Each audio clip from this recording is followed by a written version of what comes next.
Рахмет аға айтқаныңыз келсін. Ары қарай кеңестендіруге. Не айтарымыз деп білмей отыр ғой. Негізі құдалар бата бермейді ғой. Біз құда болып тұрмыз деп жүреді. Ал. Бәсе сондай ғой адам жүрегін жайлы жүреді астында. Жеңгелерімді құртатын болдым да, есіретім мен. Ал, онда шын ғой. Құрметті еркектер мен енелерін жеңген келіндер айналайын. Қолдарын жайыңдар, бата беріп жіберейік, шын ғой. Мына тойда жүрміз ғой, тойда шалдарға бата бер деген кезде былжырап беремеуші еді ғой. Акасы осындай екен, өте қиын екен.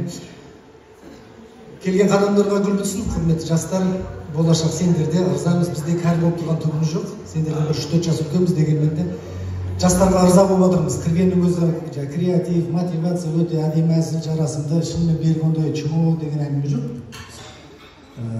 Әзір ғой, бір әзір деп түсініп жатырмыз да. Өйткені берік қандай болса ағаралда сондай болып кетейін деп тұрдым просто. Так что жақтырыңдар.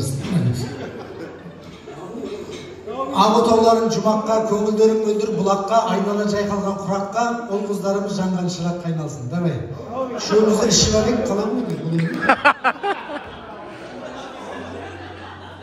Ал, құрметті жақсылар, інілер, бауырлар, ағалар,